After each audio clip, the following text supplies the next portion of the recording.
Be, ang buong buhay, be, uncertain. Kahit anong edad ka pa. Uncertain tayo lahat because hindi natin alam kung last day na ba natin sa mundo. Uncertainty and change is part of life. It is life itself.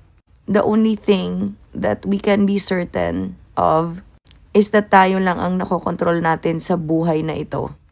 Tayo lang ang pwede nating pagdiktahan ng mga sarili natin. When I am uncertain, I do my best every day. When alam ko at tanggap ko ang mga bagay-bagay na hindi ko talaga makokontrol. You feel this way because you want to control the outcome of your life. That is going to kill the beauty of it altogether. Ako kasi, because I am soft, I face uncertainty this way. Take for example my new relationship. On hindsight, yes, I sort of waited 20 years for this. Finally, a person walks into my life who completes all of my boxes. But he's not perfect, ha? He also comes with a lot of baggage.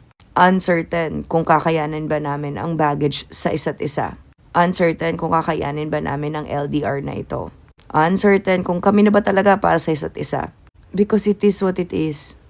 All I know is that mamahalin ko siya. Because mahal niya ako. Because pinaparamdam niya na importante ako. Because pinaramdam niya sa akin na worth it akong hintayin. That's the only thing that I am certain of. But uncertain kung kami na ba talaga ang para sa isa't isa. Uncertain ba kung masosurvive namin ang isa't isa. Bakit? Because I can only control myself. I cannot control him. He is also the one leading this relationship. Paano pag mapagod siya?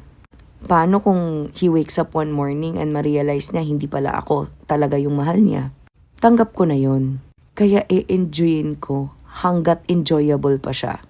Oo, may problema na kami kahit weeks pa lang kami.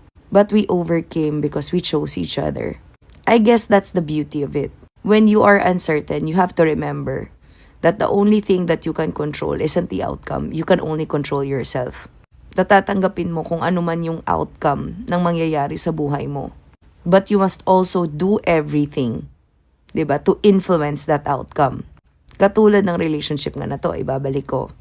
Oo, uncertain na relationship namin dahil hindi kami magkasama. But we knew from the start that temporary lang na hindi kami magsasama. Alam niya yung viewpoint ko about live-in. Alam ko din ang lugar ko na girlfriend lang ako, hindi naman ako asawa. Na hindi ako pwede mag-asawa kasi hindi pa ako annulled. Na ayoko na din sigurong mag-asawa because nadala na ako sa una kong marriage. And that now I understand that getting married really, tama si Attorney Lorna Kapunan. Hindi dapat ito ginagawa ng babae. Unless siguro kung sinuwerte siya. Ako hindi ako sinuwerte. The only thing certain about that is that I chose to love myself. The only thing I am certain of is that I'm going to do everything to rescue myself from situations that do not serve me. Dapat yun ang gagawin mo.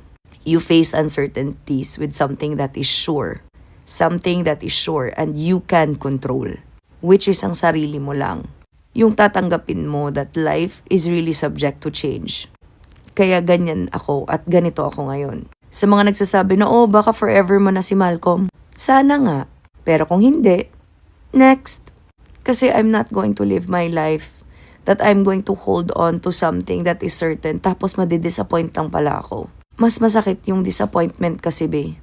Mas masakit yung disappointment na mahal mo pero syempre, di mo makokontrol because love is not to control. Love is to accept the freedom that this person could wake up one morning and not choose you. And the only thing I can be certain of is that gagawin ko ang lahat. Pero magtitira din ako sa sarili ko. That I will not lose myself in this relationship. Because that is the beauty of it. When I am uncertain, I accept the uncertainty as it is. I accept change as it is. Because ako, myself, I am evolving. I am continuously learning to be soft. Hindi naman yun automatic na tinuro sa akin tapos yun na. That's the beauty of what Malcolm taught me. That hindi agad-agad ang softness ko nung nag-meet kami. That because he is the one leading. And just because ako for the first time, ako yung nililid ng lalaki. It took a while. Adjusting talaga even up to now. Kaya nga ang aga kong nagising eh. Kasi nasisense ko gising na siya. O tama pala ako. Pagkagising ko, ayun. Gising nga. Because we're so attuned to each other already. Kahit magkalayo kami. Pero still, I feel na hindi ko ma-force at hindi ko makokontrol ang outcome ng relationship namin. I face this by accepting it, by accepting that it can change at any time. But because I trust Malcolm, I trust his wisdom in certain situations.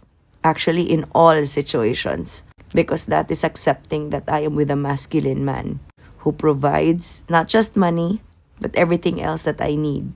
Those things that I actually need. Or even non-things.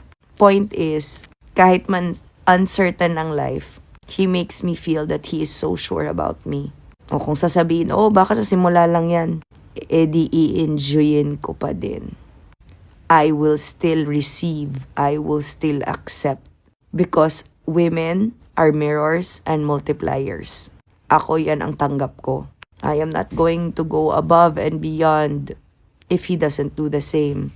I am going to accept his love and I'd like to say devotion and his faithfulness. So I guess ito yung na-learn ko about uncertainties. It is accepting that I can only control myself in this equation. So sana ikaw din, you let go of wanting to control the outcome. Kasi hindi ka naman Diyos. So whenever you feel uncertain, pray for wisdom and clarity. Pray for the acceptance that you will be okay with whatever it is that will happen, whether good, bad, or worse. Pray for the maturity to be able to face it with a grateful heart regardless.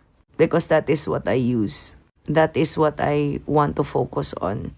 Because that is what I learned about life. This past few years have been ridden with lessons. And I've learned it, and life is beautiful because of it. But I still accept that life is short. That at any time, it could be my last. Or it could be the last of the people around me na mahal ko. So I will enjoy it. I will choose peace. I will not sweat the small stuff.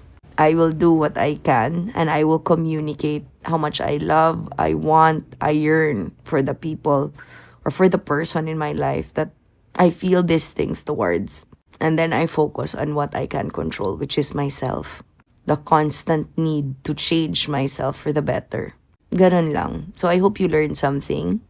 I hope that whenever you are uncertain, you pray for peace also, clarity, and wisdom. I mean, you can pray to whoever you want, ha? Hindi naman kita dinidiktahan. Pero it is really to zero in on yourself. Kung di ka naman naniniwala sa prayer, then maybe a little bit of quiet time.